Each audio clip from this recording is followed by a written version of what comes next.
Hello everyone, welcome to this video about the key to efficient and fast rest stroke picking technique. And I made a very long video about the same topic, or actually about all right hand picking mechanics in a video that is now 2 years old, and that video is still great. All the information in it is good, but it's quite a long video and I go into all mechanics that are possible, downstroke, sweeping, and I go into many exercises. And if you want to watch that video, I would say do it, watch the video and do all the exercises. They are great. But if you just want to know some key features that you should be able to do when rest stroke picking, then this is the video for you. I'm just gonna give you a couple of pointers that are very important. And also in this video, I want to spend some time introducing you to two things that I have created to support this YouTube channel.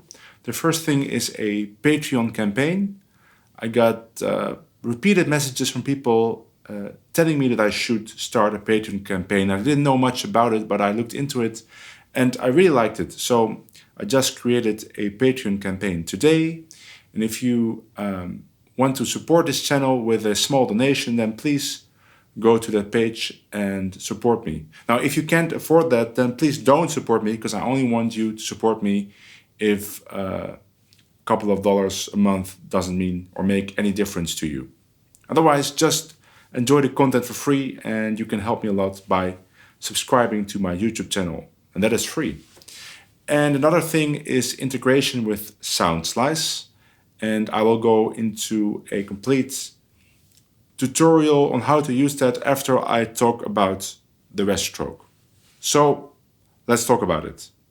So you know that the rest stroke just means picking a string and then landing with your pick on the next string, right? So instead of making a free stroke like this, or it's a really big one, but just for demonstration purposes, you pick more in a vertical plane and your pick will rest on the next string. Like that.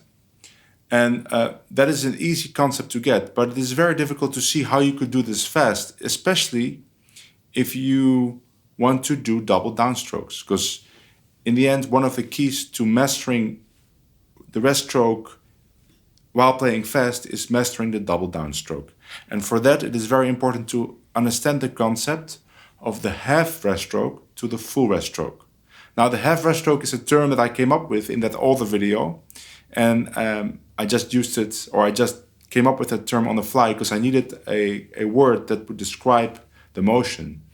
And half rest stroke at that time seemed like it was a good term, and I still believe it is. Although I just came up with it on the fly, I still believe that half rest stroke is a good term. So it means that you're still making the motion of the rest stroke, which basically means that you're still making a vertical motion instead of a motion away from the strings. You're still pushing through the strings, but after you play the string, you immediately move your pick up. And a good way to feel it is to play the same note twice, and instead of on the first stroke hitting the next string like this, you're just gonna move it back up and play this a full rest stroke immediately after it, like this.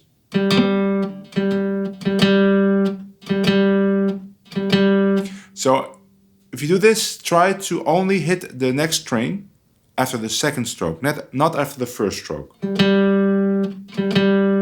You can also feel it by doing it on two adjacent strings. Let's say I'm playing the A flat here and a C there, so an A flat on the D string and a C on the G string, and then I'm gonna do this.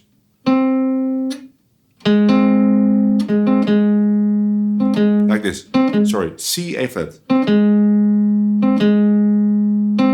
And again, I'm trying to hit the next string with my pick when I play the A flat, but not when I pick the C. When I pick the C, I move my pick up quickly to play the A flat, but it's not difficult if you just focus on playing a rest stroke on the A flat and not think about the C. that's the right motion to make. And there's some good exercises for it, and for that, for those exercises, I would refer you to the older videos I made. I made the earlier one, the oldest one, 2 years ago, but also my recent video on technique. I will link those videos here under this video. But this concept is very important to understand, that you only play a full rest stroke on the last stroke of a series of downstrokes, so of a series of consecutive downstrokes. Let's say if I play this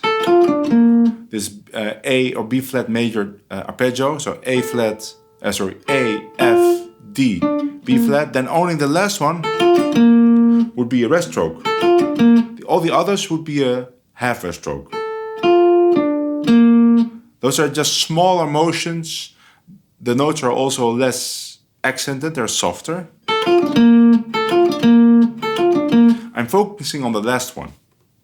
So that is important to understand. Let's say you do understand it. Now there are some other things you should know.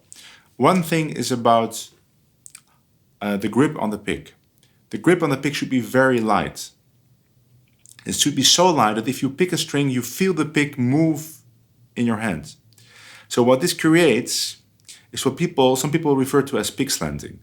But the thing is, when you want to do efficient rest strokes, or at least the way that I do it and Stochelo does it, is that I'm not slanting the pick on purpose. I'm not tilting it forward on purpose. What I'm doing is I have the pick so light in my hand that if I pick a string, the pick will move up between my fingers. It will move up. It will create this downward slant by just being very light between my fingers, right? So I'm never thinking about downward pick slanting, as some people call it. I think that term originated with Troy Grady.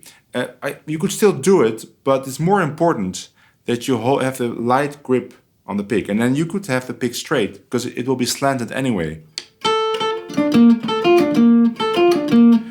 Just by the way that you hold the pick. Okay. And the third thing is that don't use a surface of the pick that is too small. Some people think that you have to use a really small pick surface, and they try to have a very tiny surface sticking out, but that's something that you don't want to do. It will create a very thin sound. You want to have a somewhat large pick surface. On this Wegen pick, maybe the complete white part that has no holes in it, right? So you can see it sticking out it's quite big, the part is sticking out. This is one of the mistakes I made when I started learning this style. I was trying to have a very small surface until I started filming Stochelo, or started noticing, because I already had him on tape, until I started really looking at his right hand, and I noticed that it was quite a large surface, and that immediately will improve your tone. And believe it or not, it will actually make playing this rest stroke technique a lot easier. So those are my 3 pointers. The first thing is understand the concept of the half rest stroke. And if you want a more detailed explanation, watch my oldest video. I will call it the oldest technique video, linked under this video. The second one is that you should have a very light grip on the pick. So light that you might almost feel like you could drop it, which actually does happen to me sometimes, also to Stochelo, and that's not a problem. It means that you have a very relaxed grip on this pick. And the third thing is to not play with a surface that is too small. And of course, there's a fourth thing, but that speaks for itself. But I still want to say it, is that if you're not completely relaxed in the right hand, you're making the rest stroke picking technique much more difficult. Now, it's not easy to always relax, especially when you're under stress or when you find things difficult, but it's something to be aware of. As soon as you feel that's not working, maybe it's working at home, it's not working at the gig, then the first thing you should check is how tight am I holding the pick? Am I clenching it? Because when you tense up, the first thing you tend to do is clench the pick. So let go of that. Let's see if you can let go. Sometimes you even can't let go. That means there's too much tension. So try to relax your hands if you can do that, like maybe shake, or you have to maybe relax or take a break, and then continue playing. Okay, so I selected some licks for you that you could practice this rest stroke technique with. You could do the exercises, but I took some Django licks, or it's half Django, half Stochelo, that you could practice this rest stroke technique. So let's go over the exercises over this lick. The first one goes like this: 1, 2, 3, 4.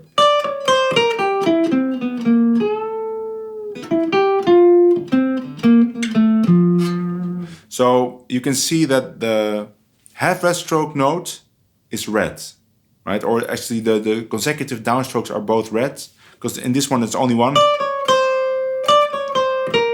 Oh, 2. So they're red. Then you know the first of those red notes should be a half and the second should be a full one.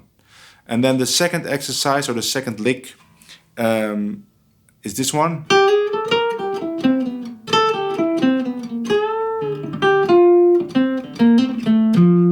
And the last one is very difficult because it's triplets. So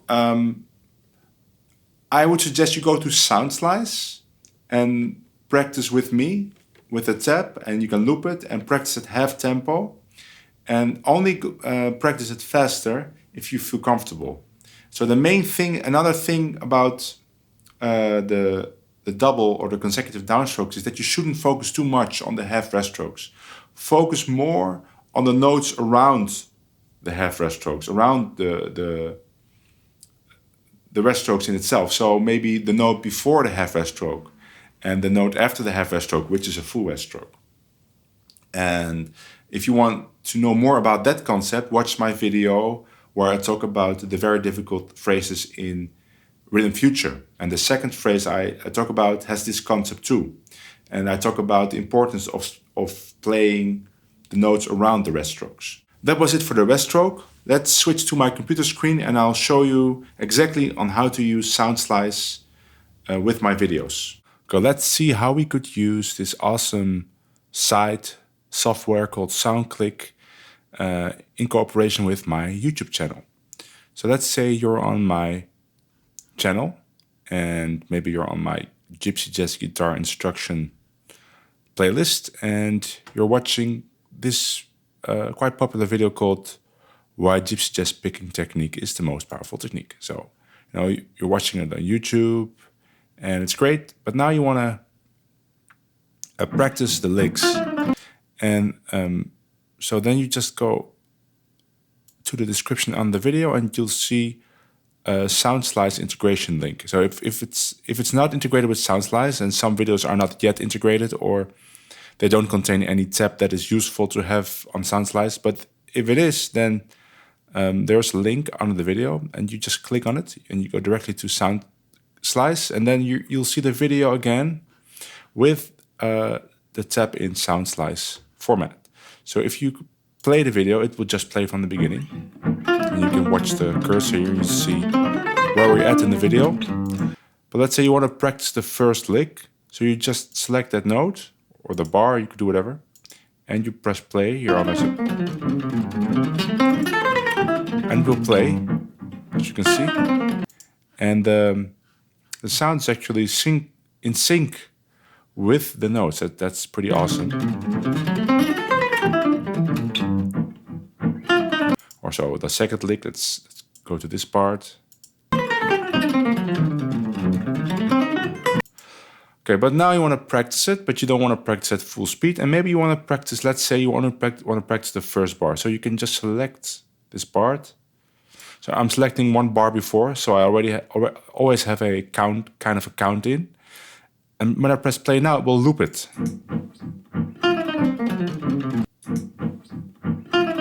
Okay, but I want to practice it, let's say half speed. So I go to the speed controls on the left side of the screen, and now we'll play the lick half speed.